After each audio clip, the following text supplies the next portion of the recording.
अस्सलाम वालेकुम class. Next topic है हमारा। अभी तक हमने इंडेक्स नंबर के दो तरीके पढ़े हैं कि इंडेक्स नंबर सिंपल होते हैं और दूसरा तरीका था कि इंडेक्स नंबर की दूसरी टाइप थी कंपोजिट इंडेक्स नंबर।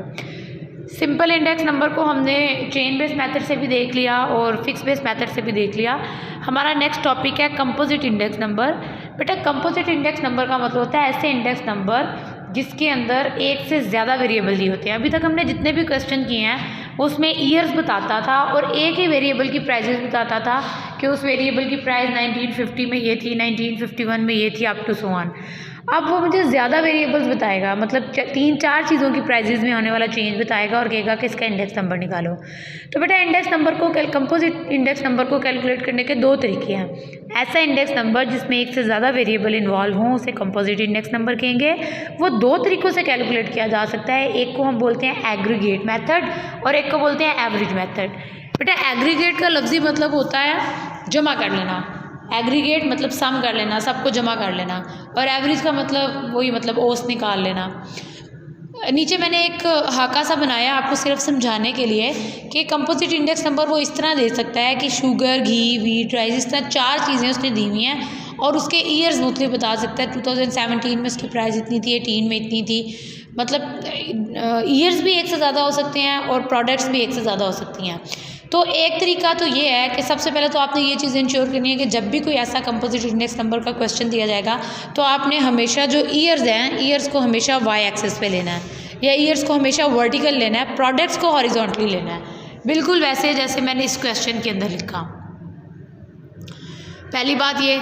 दूसरी बात आपने ये देखना है कि आपने क्वेश्चन में देखना है कि आपको क्या बताया है उसने क्या आपको एग्रीगेट मेथड के ज़रिए क्वेश्चन करने के लिए कहा हुआ है या फिर एवरेज मेथड के ज़रिए करने के लिए कहा हुआ है। अगर तो एवरेज मेथड से करने के लिए कहा है तो फिर आपको साथ ही कैलकुलेशंस करनी पड़ेंगी।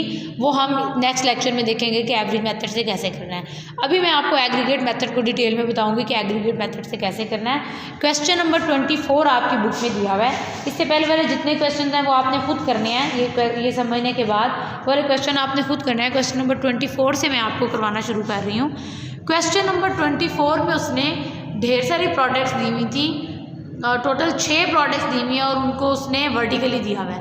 मैंने क्या किया है, प्रोडक्ट्स को पहले टॉप पे लिख लिया है और ईयर्स को मैंने वर्टिकल लिख लिया है और बुक से देख के पहले प्राइस लिखती जाऊँगी। ऐसी तमाम वैल्यूज़ जो पहले हॉरिजॉन्टली आ रही थी उनको मैंने वर्टिकली लिख लिया है। 14.6, 21.5, 24.3, 25.2, 21.3 इन तमाम को मैंने वर्टिकली लिख लिया है और ईयर्स को मैंने वर्टिकली लिख लिया है। डाटा सारा वही है लेकिन बस मैंने उसकी तरतीब सीधी की है। सारी वैल्यूज़ के लिखने के बाद मैंने एक कॉलम बनाया, उस कॉलम को मैंने नाम दिया टोटल। एग्रीगेट मेथड यही होता है। एग्रीगेट मेथड का मतलब होता है कि आपने इन तमाम वैल्यूज़ को सम कर लेना है। 14.6, 12.7, 21.1, 12.4, 12.3, 121 एंड इन तमाम चीज़ों को जमा किया तो आंसर आया 194.1। इसी तरह नीचे वाले भी तमाम कॉलम, तमाम रोज़ को जमा करती जाऊंगी, रिस्पेक्टिवली टोटल का कॉलम बनता जाएगा। अब इस टोटल के कॉलम से जैसे मैं प्रीवियस तरीके से इंडेक्स नंबर निकालती थी अब इंडेक्स नंबर निकाल लूँगी।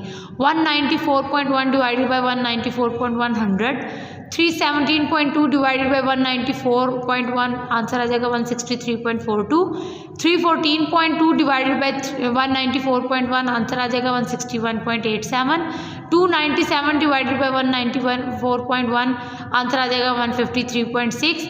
इसी तरह 229.4 डिवाइडेड बाई 194.1 आंसर आ जाएगा 118.18। ये मेरा आंसर आ गया इंडेक्स नंबर का पूरा कॉलम। इसी तरह क्वेश्चन नंबर 25 दिया हुआ है उसमें उसने तरतीब पहले ही सीधी दी हुई है कि products A, B, C, D हैं और ईयर्स को उसने वर्टिकली लिया हुआ है। तमाम डाटा मैंने पोस्ट किया। डाटा को करने के बाद मैंने टोटल का कॉलम बना लिया। टोटल के कॉलम में 203, 205, 232, 229, 390 आंसर आ गया। इससे अगला कॉलम मैंने बना लिया लिंक रिलेटिव्स का। बेटा इस क्वेश्चन के अंदर उसने कहा था कि compute the index number using link relatives. Question number 25 के अगर आप स्टेटमेंट पढ़ें तो उसमें उसने बोला है compute the chain indices for 1991 to 1995। तो चेन इंडिसेस मैंने आपको पीछे वाले क्वेश्चन में बताया है, चेन इंडिसेस और चीज़ होती हैं, लिंक रिलेटिव्स और चीज़ होती हैं, और इंडेक्स नंबर और चीज़ होती हैं। जिस क्वेश्चन में भी वो आपको चेन इंडिसेस निकालने के लिए कहेगा तो उस क्वेश्चन का मतलब है कि लाजमी बात है आपने वो चेन बेस्ड मेथड से करना है, क्योंकि इंडिसेस हमेशा चेन बेस्ड मेथड से निकलते हैं, फिक्स मेथड से नहीं निकलते। क्वेश्चन नंबर 24 मैंने फिक्स बेस्ड मेथड से किया था, हर वैल्यू को 1949 की वैल्यू से डिवाइड किया था, लेकिन क्वेश्चन नंबर 25 मैं चेन बेस्ड मेथड से कर रही हूँ। वो कैसे करूँगी, 230 divided by 230 multiply by 100 100, 205 divided by 230 multiply by 100 89.13, 232 divided by 205 multiply by 100 answer आ जाएगा 113.7, 229 divided by 232 multiply by 100 98.7, 390 divided by 229। इस तरह ये मेरे सारे लिंक रिलेटिव्स निकल आए।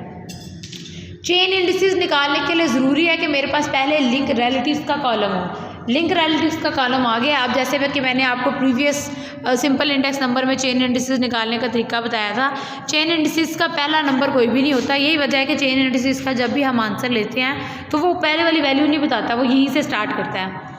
तो यहाँ पे मैं क्या करूँगी, 100 की जगह डैश लगा दूँगी कि पहले नंबर का इंडेक्स नंबर बनता ही नहीं है। चाहे 100 भी लिख सकते हैं, चाहे डैश लिख लें, ये आपकी मर्ज़ी है। नेक्स्ट स्टेप में क्या करूँगी, यहाँ वाला 100 और पीछे वाला 89.13 multiply divided by 100 same answer आ गया।